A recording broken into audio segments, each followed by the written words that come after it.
Um, Authenticity. Actually, I have a little exercise for you. Can we go with the first slide?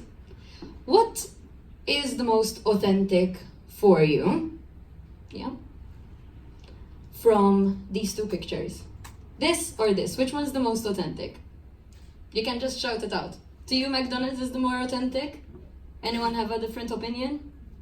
Okay, great. Okay. So, Via, can you unlock your phone for me? Yeah. Right, I'm gonna show you a couple of songs as well. I am really sorry if by doing this I am assaulting your senses. I really, really am sorry. Has to be done though, has to be done. So, which of these songs, oh gosh. Right, I should know how to work this thing, there we go. Right, okay, which of these two songs sounds the more authentic to you?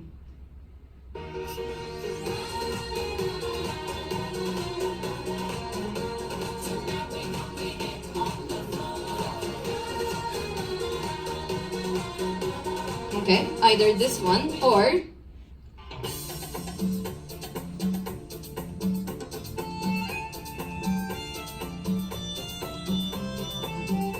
okay, you can shout out the answer, you can keep it to yourself.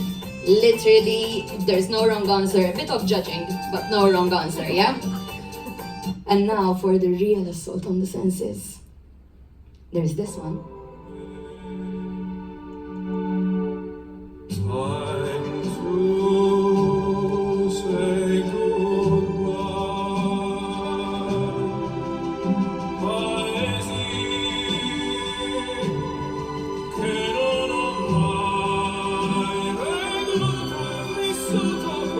Okay, so this, or I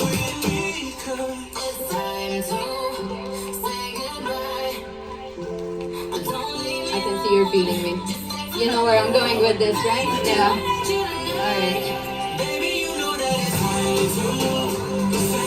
Alright, okay, we can let's not do this anymore.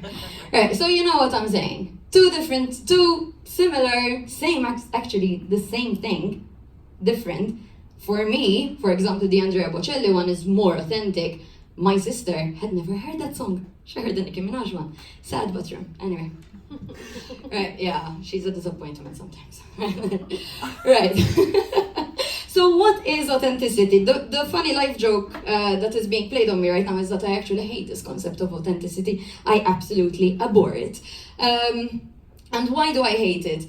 I hate it because didn't we authentically listen to these songs? We used our ears, they are there. We heard them, we all know we heard them. So what is authenticity? So the word authentic seems to always have had different meanings from the beginning. So it can mean that it actually, the perception of it, let's start from there, comes from people's socio-cultural background, viewpoints, tastes, life experiences, and so on. And that determines what is authentic to them. Many early understandings of the word were legally valid, authorized, and authoritative.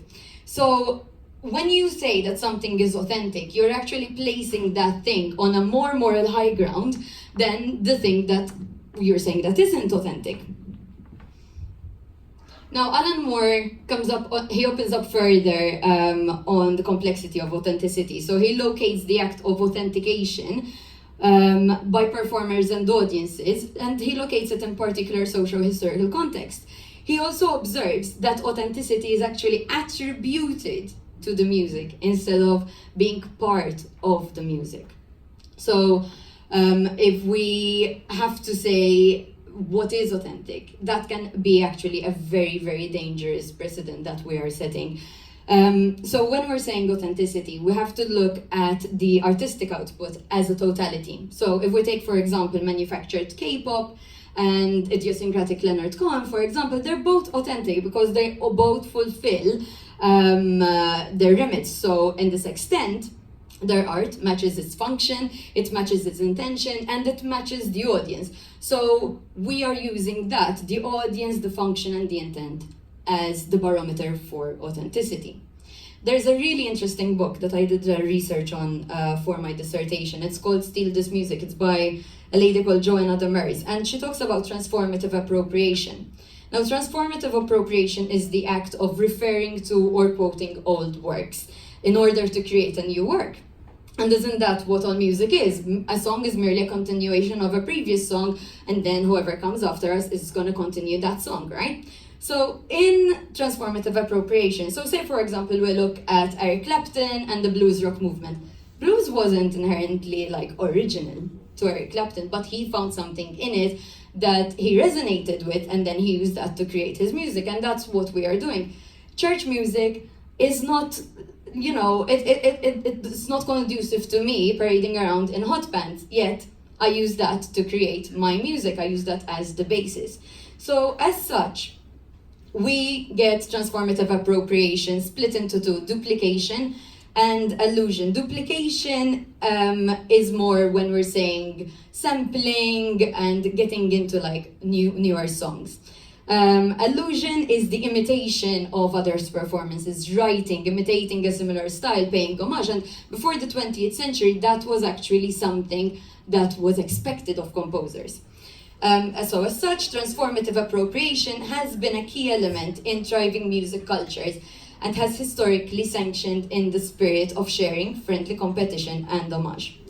When we explore the concept of genre fluidity, what we are basically getting at is that in this digital age, we are now so connected to each other. Collaborations happen without the need to be physically in the same place, that the cross-pollination of genres is even more possible. There is a beauty to being authentic, to listening to your internal genre. So to limit yourself actually as a creative, as an artist, as a musician to only one genre is perhaps a tragedy, when you could be creating more avant-garde and experimental music. After all, that's how genres came about. So you could be the inventor of a new movement. Thank you very much. So what we're gonna do now, we have 2 minutes, which is enough. Oh, we don't have enough time? All right.